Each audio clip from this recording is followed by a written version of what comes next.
Hello बच्चों, कैसे हैं आप सब। आज हम पाठ एक बूंद को पढ़ेंगे और समझेंगे। इसमें बूंद की व्यथा को हम समझेंगे एक कविता के माध्यम से। आइए देखते हैं। यह पाठ 5 एक बूंद। ज्यों निकलकर बादलों की गोद से थी अभी एक बूंद, कुछ आगे बढ़ी सोचने, फिर यही जीने लगी। घर क्यों छोड़कर क्यों कढ़ी। अभी वो जैसे ही बादलों से एक बूंद वर्षा के रूप में निकलती है तो वह सोचती है कि मैं बादलों की गोद से क्यों निकल कर आई हूं, घर को छोड़कर क्यों आगे बढ़े। आगे है, देव मेरे भाग्य में क्या बदा, मैं बचूंगी या मिलूंगी धूल में, याद लूंगी फिर अंगारे पर किसी,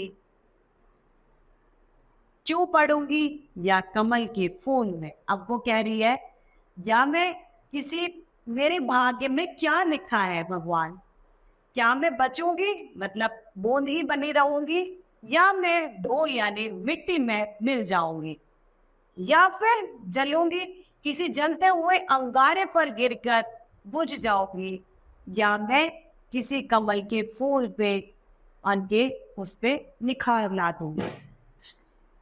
आ गई उस काल में ऐसी हवा,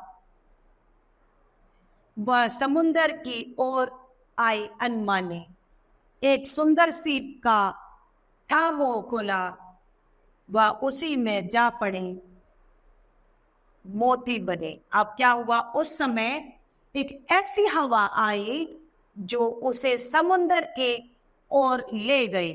उस बूंद को, जो बारिश की बूंद जो गिर रही थी, जो सोच रही थी अपने मन में, तरह तरह के विचार ला रही थी, वो हवा उस प्रवाह में उस बूंद को बहाकर ले जाती है। और एक सुंदर सीप जो मोती होता है, उस सीप का जो मुंह था वो खुला था और वह बूंद उस मोती में जाकर पड़ जाती है। लोग यूं ही झिझकते सोचते हैं, जबकि उनको छोड़ना पड़ता है घर, किंतु घर को छोड़ना अवसर उन्हें, घर को छोड़ना अक्सर उन्हें बूंद लो कुछ और ही देता है कर।